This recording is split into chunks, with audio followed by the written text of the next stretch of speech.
खुशी छलकाएंगी किरणें, खुशी बरसाएंगी किरणें, तेरे गम की सियाही को उजाला धोने वाला है, सवेरा होने वाला है, सवेरा।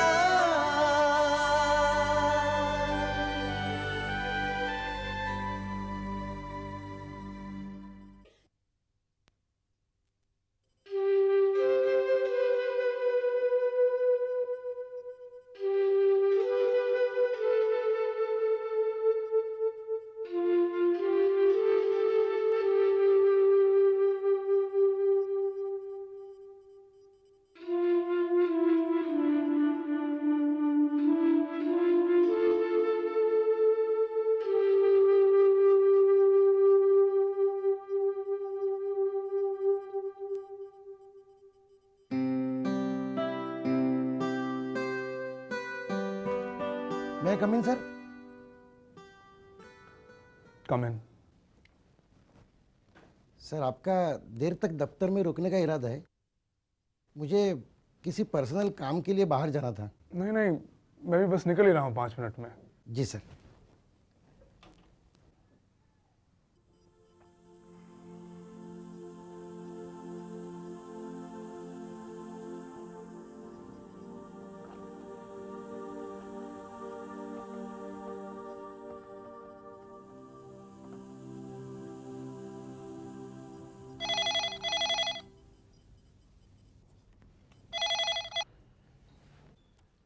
हेलो। हेलो। हाँ अबू, मैं हामिद बोल रहा हूँ। आदाब। फरमाइए। शबाना से बात करवा दीजिए। 1 मिनट ठहरिए। शबाना, शबाना। जी अब्बू। जरा नीचे आओ।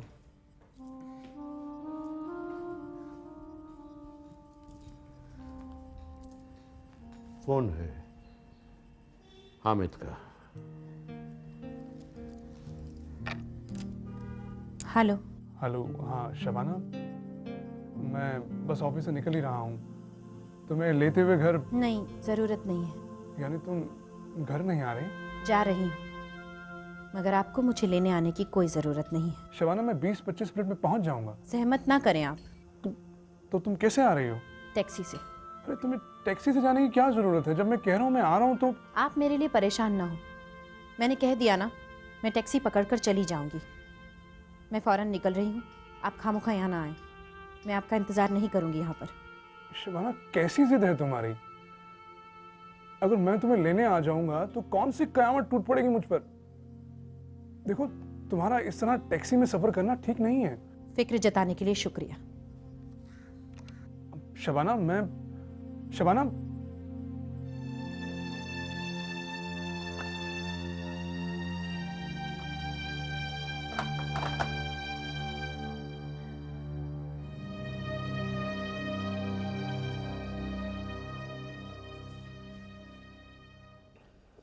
मैं चलती हूँ अब्बू। अकेली तो नहीं जाने दूंगा। चलो मैं छुड़ाता हूँ। इतनी रात भी नहीं हुई अब्बू, मैं चली जाऊँगी। देखो, जिद मत करो, मैं उसी टैक्सी से वापस आ जाऊंगा। तुम अकेली जाओगी तो मुझे फिक्र होगी। फिक्र करने की कोई ज़रूरत नहीं है अब्बू, मैं घर पहुँचते ही आपको फ़ोन कर दूँगी। लेकिन मेरी समझ में नहीं आता, जब हामिद ने फोन पे कहा कि वो तुम्हें लेने आ रहा है तो तुमने उसे मना क्यों कर दिया? अब मैं किसी भी चीज़ के लिए हामिद पर इन्हिसार नहीं रहना चाहती अब्बू। उस शख्स का क्या एतमाद, न जाने कब, किस पल, किस हाल में, किस रास्ते पर वो मुझे तन्हा छोड़ दे, मुझसे अपना दामन छुड़ा ले। इसलिए अब मैं तन्हा सफर करने की आदत डालना चाहती हूँ। नहीं नहीं बेटे, ऐसी नौबत नहीं आएगी। मुझे यकीन है हामिद तुम्हारे साथ ऐसा सलूक नहीं करेंगे। ये तो वक्त ही बताएगा। शबाना, मैं हामिद से खुद बात करूंगा। अपनी बेटी की खुशियों की भीख मांगूंगा उससे। आपकी बेटी किसी की मेहरबानी या खैरात की मोहताज नहीं है अब्बू। आप हामिद से इस मसले पर कोई बात नहीं करेंगे। शबाना, मेरी खातिर अब्बू। ठीक है, अगर अकेले जाने की जिद है तुम्हारी तो फिर और देर तो मत करो। शाहीन नहीं आई अभी तक। सोच रही थी उससे मिलकर चली जाऊं। शाहीन का इंतजार मत करो शबाना, उसके आने का वक्त मुकर्रर नहीं है। उसके दफ्तर में अमूमन काम देर तक चलता रहता है। एक बार फिर से चेक कर लेती हूँ, कोई गलती हो गई तो।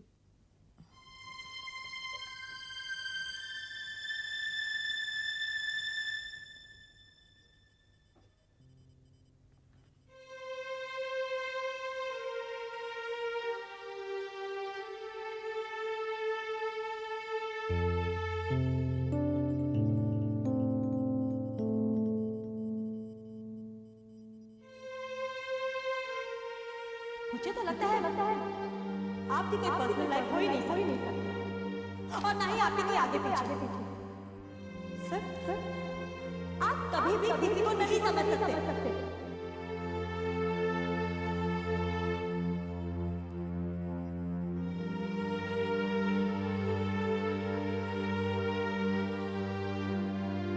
मुझे तो लगता है आपकी कोई पर्सनल लाइफ हो ही नहीं सकती, और ना ही आपके कोई आगे पीछे। सर, आप कभी भी किसी को नहीं समझ सकते। आपकी कोई पर्सनल लाइफ हो ही नहीं सकती, और ना ही आपके कोई आगे पीछे। आप कभी भी किसी को नहीं समझ सकते।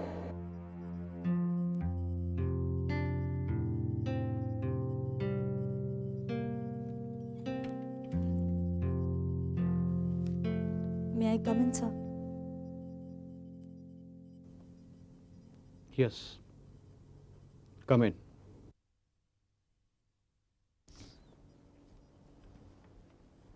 सर, ये लेटर मैंने दोबारा टाइप कर लिया है। आप ठीक से चेक करके दस्तखत कर दीजिए। ये लेटर मैं कल चेक करूँगा। रात बहुत हो गई है, तुम जा सकती हो। मुझे आपके साथ ऐसा बर्ताव नहीं करना चाहिए था। पता नहीं मैं गुस्से में क्या क्या अनाप शनाप बक गई। सर, मुझे आपके साथ इस तरह पेश नहीं आना चाहिए था। I am very sorry. मुझे माफ़ कर दीजिए।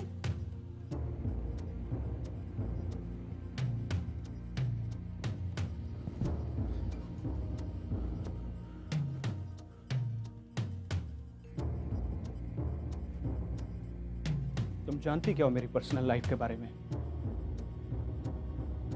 कितना जानती हो तुम मुझे जाती तौर पर जो इतनी बड़ी बात कहती? शाहीन, किसी को जाती तौर पर जाने बगैर इस किस्म की बात नहीं कहनी चाहिए।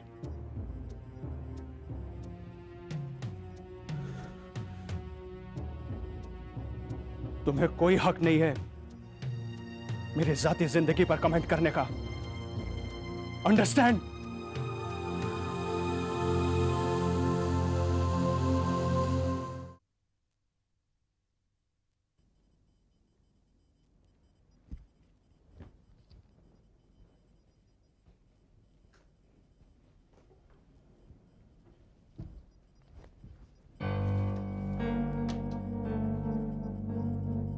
आखिर जिद करके तुम अकेली टैक्सी में आई।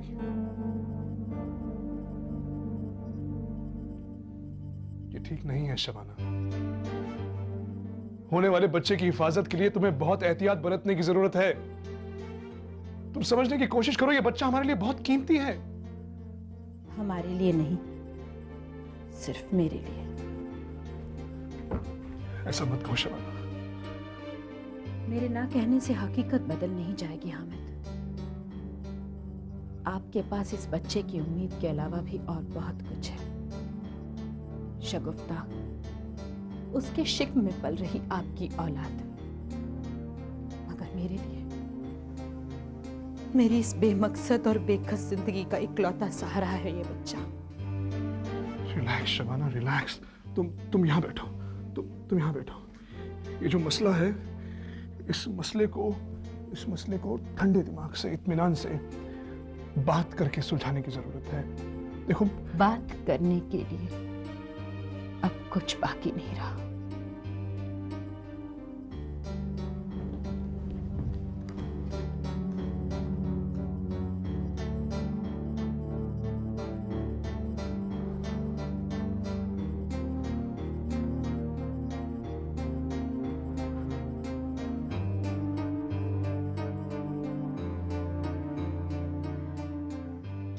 मैं सोच कर गई थी कि मैं उन लोगों की सारी गलतफहमी दूर कर दूंगी, पर वहां तो माजरा ही कुछ और। अजीब किस्म का इंसान है, जरा सी बात उसके समझ में नहीं आ रही। अरे मजबूरी के तहत अगर मैं आरजू के साथ निकाह कर भी लूं और फिर उसे खुश ना रखूं, तो आरजू की बाकी की जिंदगी खराब नहीं हो जाएगी? मैं तो सोच भी नहीं सकती थी कि वो वहां पहुंच जाएगा, रजिया के घर, और वो भी ऐन मौके पर जब मैं वहां थी। मैं तो बिल्कुल झूठी पड़ गई थी, कुछ कहने के लायक ही नहीं रही। आखिर ये सब कब तक चलेगा भाईजान? आप खामखा सबकी नजरों में बुरे बन रहे हैं। ज़ारा ठीक कह रही है बेटा। अम्मी, आप इत्मीनान रखिए। मिर्जा साहब के पास अब मैं खुद जाऊंगा और उनकी गलतफहमी दूर करने की कोशिश करूंगा। अब बहुत मुश्किल है बेटा कि वो हम पर यकीन करे। आफताब खान के वहां पहुंचने से सब गड़बड़ हो गई है। अब उन्हें समझाना नामुमकिन लगता है।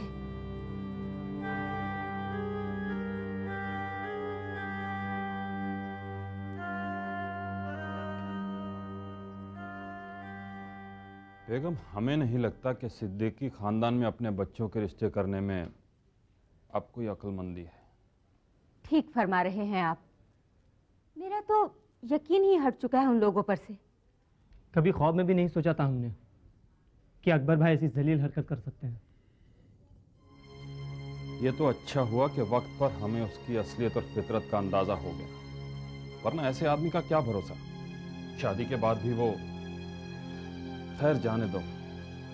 100 बातों की एक बात यह है बेगम कि अब हम उनसे अपने बच्चों का रिश्ता तोड़ रहे हैं। अब ना ही आरजू का निकाह अकबर से होगा और ना ही समत का ज़ारा से। ठीक है, मैं जल्द ही फरीदा को अपना फैसला सुना दूंगी।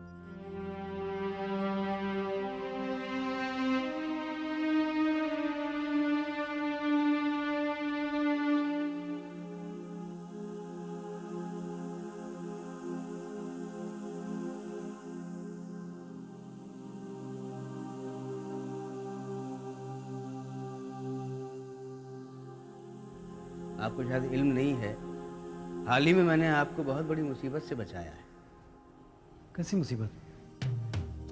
भाभी जान ने मुझे बुलाया था मिलने के लिए। आपकी गैर हाजिरी में खास दरख्वास्त पर मैं भाभी जी से मिलने गया। इसलिए बुलाया था तुम्हें रुखसाना ने?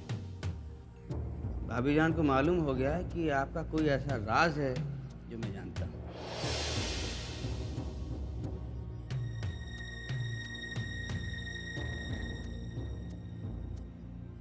मैंने उससे सब कुछ उगलवा लिया है।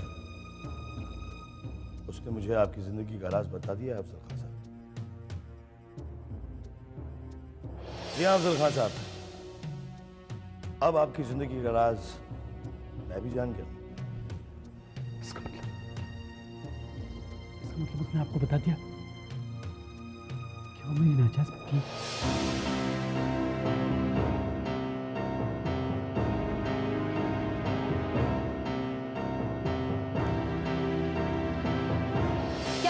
अम्मी के जीते जी ये जानने की कोशिश नहीं की कि तुम्हारा बाप कौन है? रुखसाना जी, क्या तुम्हारी अम्मी ने तुम्हें ये नहीं बताया कि तुम उनकी नाजायज औलाद हो? रुखसाना जी, आपको कोई हक नहीं बनता कि आप मेरी मरहूम अम्मी के किरदार पर कीचड़ उछालें। और आपसे ये बात कही किसने है? ये बेबुनियाद बात आपके शौहर ने आपसे कही है?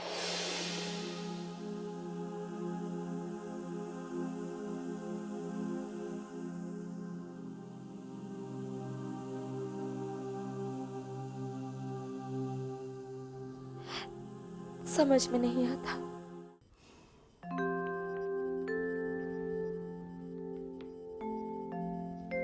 ठीक है ना अबू? बहुत बढ़िया। सुन, जी इस दौरान शबाना से कोई बात हुई? नहीं अबू। मेरी तो समझ में नहीं आ रहा इसके लिए क्या करूं। कुछ दिन पहले हामिद मियां से बात करने की कोशिश की थी, लेकिन उन्होंने साफ इनकार कर दिया। मुझे तो डर लगने लगा है बेटी, कहीं जज्बात की रो में बहकर या गुस्से में आकर हामिद मियां कोई गलत रास्ता इख्तियार न कर ले। आपा ने आज तक इतना सब कुछ बर्दाश्त किया, फिर भी जीजू उन्हें उनकी नेकी का ये सिला दे रहे हैं। मुझे भी हामिद से ये उम्मीद नहीं थी, कतई नहीं थी। दरअसल लड़की का बाप होना एक मुश्किल काम है बेटी। कितने नाजो न्याज से इंसान अपनी बच्ची को पालता है, पोसता है, उसकी परवरिश करता है, फिर एक दिन अचानक उसकी तकदीर अजनबी हाथों में दे देता है। सच पूछो तो मुझे तेरे बारे में दुगनी फिक्र होने लगी है। शबाना के तजुर्बे ने दहशत ज़दा कर दिया है मुझे। अब तेरा निकाह करके तुझे इस घर से रुखसत करूं, ये हिम्मत नहीं है मुझ में।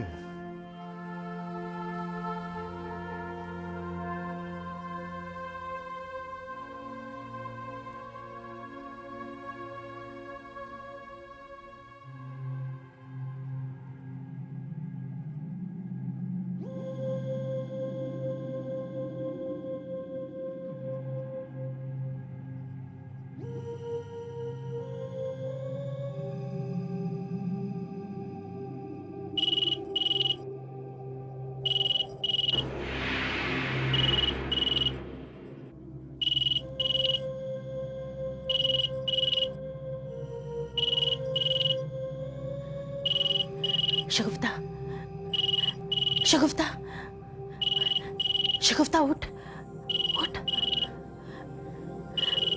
शगुफ्ता, फोन बज रहा है। इतनी रात को कौन हो सकता है? तू देख तो सही। जल्दी जाना।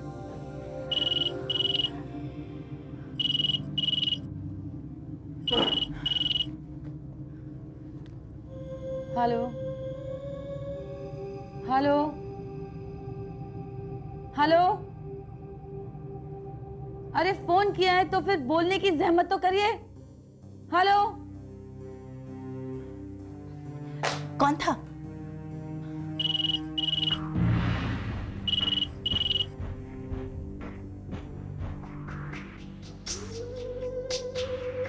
Hello, hello, hello. आप बोलते क्यों नहीं? ये कोई वक्त होता है फोन करने का? हेलो। कोई बात करने को तैयार ही नहीं, आधी रात को परेशान कर रहा है। आखिर है कौन?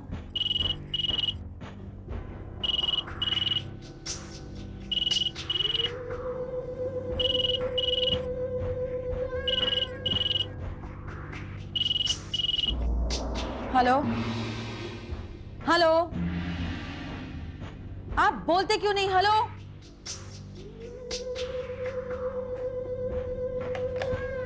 शगुफ्ता, जरूर कुछ गड़बड़ है। हमें दहशत ज्यादा करने के लिए इमरान ये हरकतें कर रहा होगा। उसे पता लग गया होगा कि मैं जिंदा हूं।